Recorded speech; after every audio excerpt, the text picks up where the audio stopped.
মই উপস্থিত আছোঁ মঙলদৈ মহাবিদ্যালয়ত। অসম চৰকাৰৰ সাংস্কৃতিক সঞ্চালকালয়ৰ সৌজন্যত অনুষ্ঠিত হৈ যোৱা 120 ঘণ্টীয়া অবিভক্ত দৰঙৰ লোককলা সংস্কৃতিৰ যি প্ৰশিক্ষণ, সেই প্ৰশিক্ষণৰ আজি অন্তিমটো দিন। আৰু অন্তিমটো দিনত আমাৰ প্ৰশিক্ষাৰ্থীসকলে অন্তিমটো প্ৰশিক্ষণ গ্ৰহণ কৰি আছে। আমাৰ মাজত ইয়াত অংশগ্ৰহণ কৰা প্ৰতিজন প্ৰশিক্ষাৰ্থী উপস্থিত আছে আৰু ইয়াৰে প্ৰশিক্ষকসকল উপস্থিত আছে। আমি কিছু প্ৰশিক্ষকৰ লগত কথা পাতিবলৈ বিচাৰিম। আমাৰ মাজত উপস্থিত আছে অসমৰ সেই অভিনয় জগতৰ, শিল্প জগতৰ এগৰাকী বিশিষ্ট অভিনেতা দীপজ্যোতি কলিতা। আমি তেওঁৰ ওচৰলৈ যাব বিচাৰিম পোনপ্ৰথমে আৰু এই প্ৰশিক্ষণ সন্দৰ্ভত তেখেতে কি ক'ব বিচাৰে জানিব বিচাৰিম। খুব ভাল কথা, যেতিয়া নিজৰ কলা সংস্কৃতি জনা যায়, বুজা যায়, তেতিয়া সেই অসমীয়া জাতিটো বা যি জাতিয়ে হওক তেওঁলোক বেছি শক্তিশালী হয়।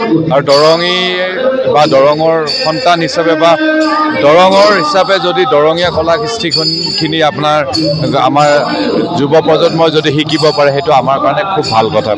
আৰু মঙলদৈ মহাবিদ্যালয়ত এনেকুৱা এটা কৰ্মশালাৰ আয়োজন হৈছে য'ত দৰঙী কলা কৃষ্টিৰ বিভিন্ন শৈলীসমূহ শিকোৱা গৈছে। গতিকে এইটো খুব ভাল কথা আৰু খুব ভাল পাইছোঁ। আৰু যিহেতু এটা আমাৰ পৰীক্ষামূলক এটা প্ৰদৰ্শনী আছে, তাৰ কাৰণে আমি দৰঙীয়া হিচাপে বা দৰঙৰ পৰা আমি ৰিপ্ৰেজেণ্ট কৰি আজি অভিনয় ক্ষেত্ৰত আমি কাম কৰি আছোঁ। গতিকে সেই ক্ষেত্ৰত তেওঁলোকক যদি আমি অকণমান আমাৰ ফালৰ পৰা সহায় কৰিব পাৰোঁ, সেই উদ্দেশ্য ৰাখি আজি এনেকৈ আমি উপস্থিত হৈছোঁ, যাতে এটা ভাল প্ৰদৰ্শনী এটা হওক, তেওঁলোকে বুজি পাওক যে দৰঙী কলা কৃষ্টি কি হয়। গতিকে সেইখিনিয়ে ক'ব লগা আৰু এইটো ভাল পদক্ষেপ। আৰু মঙলদৈ মহাবিদ্যালয় এইখিনিতে আমি ধন্যবাদ জ্ঞাপন কৰিছোঁ। আৰু মঙলদৈ মহাবিদ্যালয়ৰ প্ৰাক্তন ছাত্ৰ হিচাপে আজি মোৰ ভাল লাগিছে যে এনেকুৱা এটা পদক্ষেপ মঙলদৈ মহাবিদ্যালয় লৈছে। গতিকে সকলো কৰ্মকৰ্তাক মই ধন্যবাদ জ্ঞাপন কৰিছোঁ আৰু সকলো ছাত্ৰ ছাত্ৰীক ধন্যবাদ জ্ঞাপন কৰিছোঁ, যিসকলে আজি এই কৰ্মশালাত আহি অংশগ্ৰহণ কৰিছে। আৰু তেওঁলোকৰ এই প্ৰচেষ্টাই ভৱিষ্যতে তেওঁলোকক বহুত কিবা কিবি দিব বুলি মই আশা কৰিছোঁ। ধন্যবাদ জনাইছোঁ। আৰু আমাৰ এই প্ৰশিক্ষক হিচাপে আমাৰ মাজত আৰু এগৰাকী প্ৰশিক্ষক উপস্থিত আছে, নিবিড় দীপাংকৰ ভূঞা, যিগৰাকী ব্যক্তিয়ে অসমৰ অভিনয় জগতৰ চলচ্চিত্ৰ পৰিচালক। তেখেতক আমি সকলোৱে জানো। তেখেতৰ পৰা জানিব বিচাৰিম যে দৰঙী যিসকল লোককলা সৃষ্টি যুৱ প্ৰজন্মই বৰ আগ্ৰহী নহয় বুলি শুনিবলৈ পাওঁ, আৰু এই দীঘলীয়া এক প্ৰশিক্ষণৰ অন্তত আপুনি আজি কি ক'ব বিচাৰে? আজি আমি সঁচাকৈ অত্যন্ত সুখী যে মঙলদৈ মহাবিদ্যালয়ৰ 150তকৈও অধিক ছাত্ৰ ছাত্ৰীয়ে এই দৰঙী কলা সংস্কৃতি যিটো আছে তাৰ ওপৰত তেখেতসকলে এই কৰ্মশালাত যোগদান কৰি বিভিন্ন নাঙেলী গীত, দেওধনী, ওজাপালিৰ পৰা আৰম্ভ কৰি বিয়ানাম, আইনাম, চিয়া গীত এইবোৰ শিকিছে। আৰু তাৰে এক প্ৰতিফলন আপোনালোকে অহাকালি এটি অনুষ্ঠান হ'ব, তাত আপোনালোকে দেখা পাব। আৰু এই যে কয় যে যুৱ প্ৰজন্ম আগ্ৰহী নহয়, সেইটো সম্পূৰ্ণভাৱে নৎসাত কৰিবলৈ এই অনুষ্ঠান। আমি দৰঙৰ যুৱ প্ৰজন্মসকলে বিচাৰে শিকিবলৈ, কিন্তু আমি সেই প্লেটফৰ্ম দিব পৰা নাই। দুৰ্ভাগ্য তেখেতসকল যে যিসকলক আমি সেই সুবিধা প্ৰদান কৰিবলৈ পাৰিছোঁ, এইটোৱেই আৰম্ভণি যে হৈছে। মই বিচাৰিম যাতে অনাগত দিনত বিভিন্ন অনুষ্ঠান প্ৰতিষ্ঠানে তেনেকুৱা ধৰণৰ ভূমিকা গ্ৰহণ কৰে, য'ত নৱপ্ৰজন্মই আমাৰ এই ঐতিহ্যমণ্ডিত যিবোৰ কলা সংস্কৃতি আছে সেইবোৰক যাতে পাহৰণিৰ গৰ্ভত লীন হৈ যাব নোৱাৰে, তাৰ বাবে এক প্ৰচেষ্টা সদায় হাতত ৰাখে। আৰু এই ক্ষেত্ৰত চিত্তৰঞ্জন নাথে যি পদক্ষেপ লৈছে তাত সঁচাকৈ আমি গৌৰৱ অনুভৱ কৰিছোঁ। আৰু আগন্তুক দিনত আমি দৰংবাসীয়ে সেই ক্ষেত্ৰত সঁচাই আমি চকু ৰাখিব লাগিব। ধন্যবাদ। হয়, ধন্যবাদ জনাইছোঁ। আৰু আমাৰ মাজত উপস্থিত আছে এগৰাকী প্ৰশিক্ষাৰ্থী ছাত্ৰী। তেওঁলোকৰ পৰা জানিব বিচাৰিম যে এই প্ৰশিক্ষণ লাভ কৰি কেনেকুৱা? আচলতে আমাৰ শিক্ষাগুৰু চিত্তৰঞ্জন ছাৰ, তেওঁক প্ৰথমতে ধন্যবাদ দিছোঁ। ইমান ধুনীয়া এটা পদক্ষেপ তেওঁ হাতত লৈছে। আচলতে আমি নিজেই দৰঙীয়া হয়, ইমানবোৰ দৰঙৰ সংস্কৃতিৰ বিষয়ে জনাই নাছিলোঁ। এই দীঘলীয়া প্ৰশিক্ষণৰ অন্তত বহুতখিনি শিকিবলৈ পালোঁ। আৰু কাইলৈ আমাৰ ফাইনেল শ্ব', ত' তাৰ কাৰণেও সকলোকে অভিনন্দন জনাইছোঁ বাৰু আৰু ইমান এটা ভাল পদক্ষেপ লৈছে যদিও নথৈ আনন্দিত আমি ভাল লাগিছে এই প্ৰশিক্ষণৰ অন্তত তোমালোকে কি কৰিবা বুলি ভাবা আমাৰ প্ৰশিক্ষণত আচলতে আইনাম বিয়ানাম নাঙেলি গীত চিয়া গীত ওজাপালি খুলীয়া ভাৱৰীয়া গোটেইখিনি দৰঙৰ যিমান সংস্কৃতি আছে তাৰে আধাখিনি আমাক শিকাব যত্ন কৰিছে আৰু বহুখিনি আমি আয়ত্তও কৰিলোঁ আৰু আমি ছাৰে এনেকুৱা এটা পৰিকল্পনা কৰিলে যে গোটেইখিনি মিলাই এখন নাটকলৈ পৰিণত কৰিলে মানে যিখন নাটকত আপোনাৰ দৰঙৰ প্ৰত্যেকটো বস্তু প্ৰত্যেকটো সংস্কৃতি সোমাই থাকিব আৰু ননচেন্স নামৰ নাটক এখন ছাৰে নিজে পৰিচালনা কৰিছে কাইলৈ যিখন অনুষ্ঠিত হ'ব মই দেখুৱাবলৈ অনুৰোধ জনাম যে যি প্ৰশিক্ষণ চলি আছে এই প্ৰশিক্ষণৰ দৃশ্যাংশ আপোনালোকক দেখাবলৈ চেষ্টা কৰিম যি প্ৰশিক্ষণ লাভ কৰিলে আৰু এই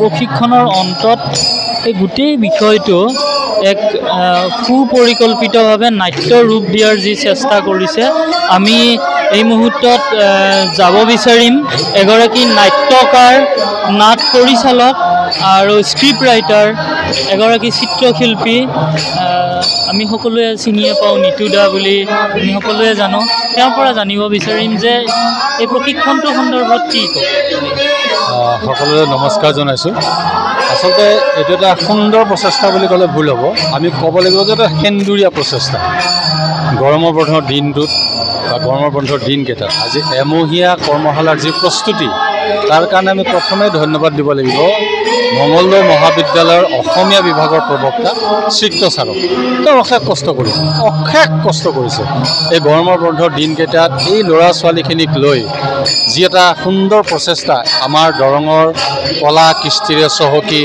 ওজা গীত হওক চিয়া গীত হওক খুলীয়া ভাওনা হওক বা মহাভাৰতৰ যি দৃশ্য আমি আগতে দেখা পাইছোঁ বা চাইছোঁ সেইখিনি উপস্থাপন কৰাৰ যি এক সুন্দৰ প্ৰয়াস ইমান ধুনীয়া হৈছে আৰু তাৰে আজি আখৰা চলি আছে অহা কাইলৈকে এই আখৰাৰ আমি যিটো আউটপুট ৰাইজক দেখুৱাব গৈছোঁ ৰাইজে নিশ্চয় ভাল পাব আশীৰ্বাদ কৰিব আৰু ছাৰৰ আমন্ত্ৰণ ক্ৰমে এই নিকিনেও অকণমান তাত হাত উজান দিব পাৰি নেকি চেষ্টা কৰিছোঁ নাজানো কিমান দূৰ সফল হৈছে কিন্তু আপোনালোকৰ আশীৰ্বাদ আমাৰ লগত সদায় লাগিব সদায় থাকিব আশা কৰিছোঁ এটা সুন্দৰ প্ৰযোজনা হ'ব ধন্যবাদ আমাৰ মাজত উপস্থিত আছে বাদ্যযন্ত্ৰীৰ প্ৰশিক্ষক সঞ্জন আমি তেওঁৰ ওচৰলৈ যাব বিচাৰিছোঁ কি ক'ব আপুনি 120 ঘণ্টীয়া প্ৰশিক্ষণৰ